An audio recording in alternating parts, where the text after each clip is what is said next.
સુરત શહેરમાં રોજે રોજ વધતા ડ્રગ્સના કેસો અને તેનો યુવા પેઢી પર પડતો પ્રભાવ ધ્યાનમાં રાખીને સુરત પોલીસ દ્વારા ગુજરાતનું પહેલું એન્ટી નાર્કોટિક્સ યુનિટ શરૂ કરવામાં આવ્યું છે। આ યુનિટ પાસે 15 લાખનું વિશેષ મશીન છે। આ મશીનની ખાસિયત એવી છે કે તે માત્ર 60 સેકન્ડમાં જણાવી શકે છે કે કોણે ડ્રગ્સ લીધું છે।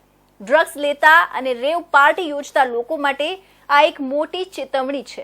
રાજ્યનું પહેલું એન્ટી નાર્કોટિક્સ યુનિટ 15 લાખ રૂપિયાનું રેપિડ ડ્રગ સ્ક્રીનિંગ ઇન્સ્ટ્રુમેન્ટ છે, જેને ડ્રગ્સ ડિટેક્શન એનાલાઇઝર કહેવામાં આવે છે। એન્ટી નાર્કોટિક્સ યુનિટ પાસે ડ્રગ્સ ડિટેક્શન એનાલાઇઝર મશીન છે, જે વિદેશી કંપની દ્વારા બનાવવામાં આવ્યું છે। આ મશીનની ખાસિયત એ છે કે તે સરળતાથી ક્યાંય પણ લઈ જઈ શકાય છે। આ એક પ્રકારનું mobile rapid drugs screening instrument છે, જેનો ઉપયોગ ખૂબ જ સરળ છે।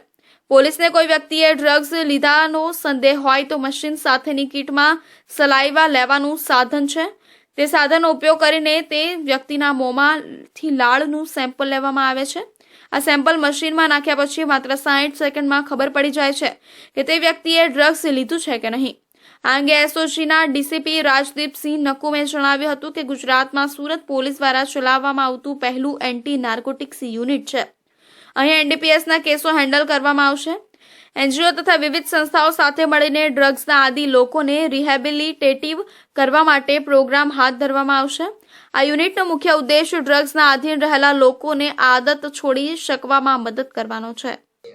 સુરત શહેર પોલીસ પાસે આવી એન્ટી નાર્કોટિક્સની એક કીટ આવેલી છે, જે કીટની કિંમત 15 લાખ રૂપિયા છે અને એનું જે કાર્યવાહી જે છે એ રીતે કરવામાં આવશે કે જે 25 ડિસેમ્બરથી લઈને 31 સુધી જે ફાર્મ હાઉસોમાં વિવિધ જગ્યાઓએ ખાનગી જગ્યાઓ પાર્ટીઓ ચાલતી હોય છે અને ત્યાં એમડી અને વિવિધ ડ્રગ્સનું સેવન થતું હોય છે, રેવ પાર્ટીઓ ચાલતી હોય છે, તો અત્યારથી જ અમારા હ્યુમન રિસોર્સિસ એ બાબતે કામમાં લાગી ગયા છે અને 25 થી 31 દરમિયાન તો ખૂબ ક્લોઝ વોચ રાખવામાં આવશે અને અમારી ખાનગી ટીમો ફરતી રહેશે અને ડ્રોનનો પણ ઉપયોગ કરવામાં આવશે અને જો આવી કોઈ રેવ પાર્ટીઓ થતી હશે તો એના ઉપર કાર્યવાહી કરવામાં આવશે અને આ કીટ સાથે લઈ જવામાં આવશે અને ત્યાં જ એમનું ચેકિંગ કરવામાં આવશે અને જો એ લોકોએ આવું કોઈ સેવન કરવામાં આવેલું હશે તો આગળની જે કાયદેસરની કાર્યવાહી હશે એ કરવામાં આવશે।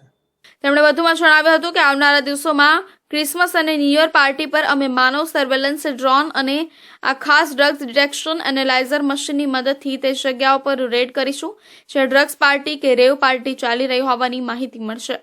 આ મશીન મૂવેબલ છે, એટલે તેને ક્યાંય પણ લઈ જઈ શકાય છે અને તરત જ કોઈ પણ વ્યક્તિની તપાસ કરી શકાય છે। માત્ર 60 સેકન્ડમાં આ મશીન જણાવી દે છે કે કોણે ડ્રગ્સ લીધું છે।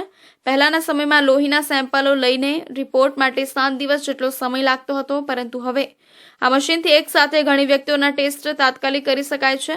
આ મશીનની કિંમત અંદાજે 15 લાખ રૂપિયા છે અને આગામી સમયમાં આવા વધુ મશીનો મંગાવવામાં આવશે।